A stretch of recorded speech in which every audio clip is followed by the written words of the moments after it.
दो चर वाले रेखिक समीकरण। सबसे पहले ये समझना है रेखिक चर क्या होता है, क्या होता हो, चर क्या होता है। इसमें चर अचर, चर आता है तो इसमें अचर भी आएगा, चर आता है तो क्या आएगा, अचर भी आएगा। तो सबसे पहले हम क्या करते हैं, चर के बारे में जान लेते हैं। चर क्या है इसके बारे में, वैसा राशि जिसका मान हमेशा बदलते रहते हैं, वैसा राशि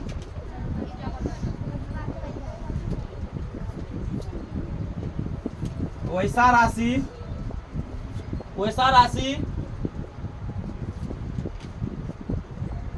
जिसका मान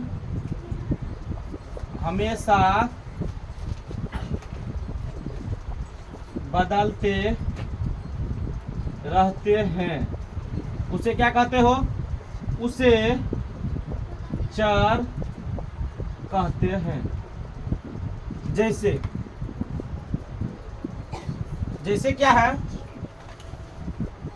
ए B C D E Z.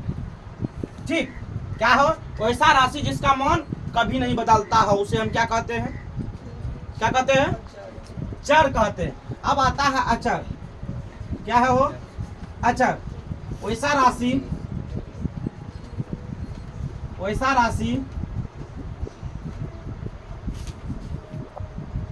जिसका मान हमेशा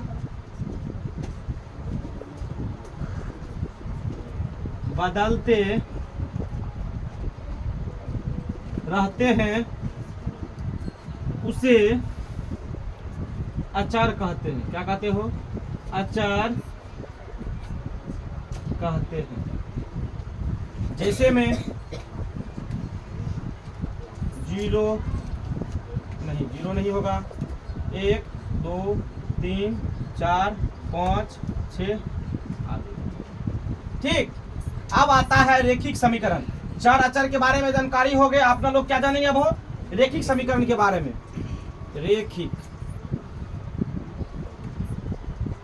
रेखिक समीकरण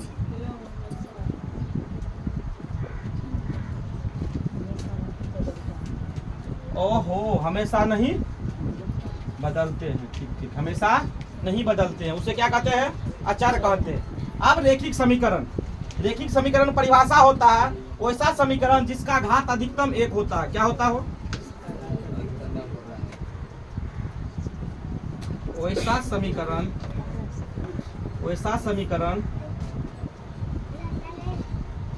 जिसका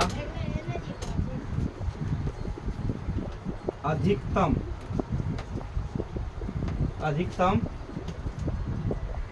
घात 1 होता है,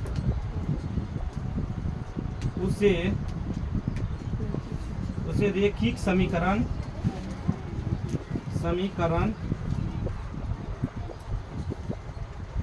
कहते हैं। उसे कैसे कहते हो, रेखिक समीकरण कहते हैं। वैसा समीकरण जिसका अधिकतम घात 1 होता है उसे हम क्या कहते हैं, जैसे हम बताते हैं, जैसे होता है x प्लस 4 बराबर 0। क्या है, रेखिक समीकरण है। x प्लस 2y बराबर 18, ये क्या हो गया हो, रेखिक समीकरण हो गया। समझ गए रेखिक समीकरण क्या होता है, जिसमें क्या होता है, पावर कितना होना चाहिए, 1 होना चाहिए। सब में 1 है ना, पावर कितना होना चाहिए, 1 होता है, रेखिक समीकरण कहलाता है। अब क्वेश्चन बनता है, रेखिक समीकरण 2 प्रकार के होते हैं। 2 प्रकार के होते हैं। क्या कितने प्रकार के होते हो, 2 प्रकार के होते हैं। एक में होता है एक चर वाले रेखिक समीकरण, एक चर वाले रेखिक समीकरण।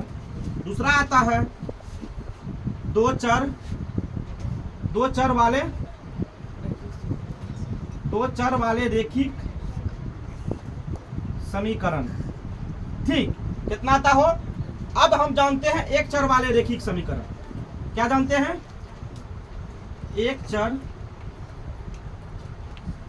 वाले रेखिक समीकरण। एक चर वाले रेखिक समीकरण होता क्या है इसके बारे में हम जानते हैं। क्या हो एक चर वाले रेखिक समीकरण?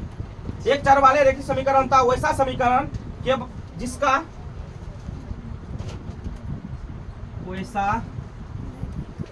वैसा समीकरण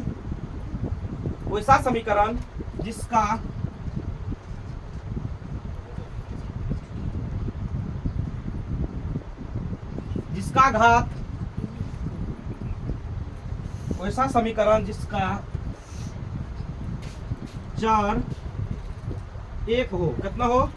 एक हो, और घात की संख्या एक होता है। कितना होता हो? उसे क्या कहते हैं हम? रेखिक समीकरण कहते हैं। एक चर वाले रेखिक समीकरण कहते हैं। उसे क्या कहते हैं? एक चर वाले रेखिक समीकरण कहते हैं। ठीक, क्या कहते हैं? एक चर वाले रेखिक समीकरण कहते हैं। अब जैसे हम बताते हैं तुम लोग को 4x + 6 = 0, ये क्या होगा हो? जिसमें एक चर होता है। कितना होता चाहिए? एक चर होता है, उसे हम क्या कहते हैं? रेखिक समीकरण। एक चर वाले रेखिक समीकरण क्या कहते हैं? और जिसमें पावर भी एक ही है। क्या कह रहा है? देखो, वैसा समीकरण जिसका चर एक हो। कितना होना चाहिए? चर एक हो, और क्या होना चाहिए? घात कितना होना चाहिए? एक होना चाहिए। घात भी एक है, चर भी एक है। समझ गए तुम लोग? अब क्वेश्चन कहता है एक चर वाले समीकरण का सामान्य रूप, सामान्य, मानक और व्यापक रूप। और क्या है? और क्या हो? व्यापक रूप। और क्या है? और व्यापक रूप। और क्या है? और क्या है? व्यापक रूप। और क्या हो? व्यापक रूप। एक चर वाले रेखिक समीकरण का व्यापक रूप होता है ax प्लस b = 0, जहां a = 0 नहीं रहना चाहिए। क्या रहना चाहिए हो? 0 नहीं हो। a = 0 नहीं हो, उसे क्या कहते हो? रेखिक बहुपद कहते हैं। अब इसका हम बताते हैं, इसका क्या बताते हैं? अब इसका हम उदाहरण देके भी बताते हैं। रेखिक समीकरण का उदाहरण क्या करते हो?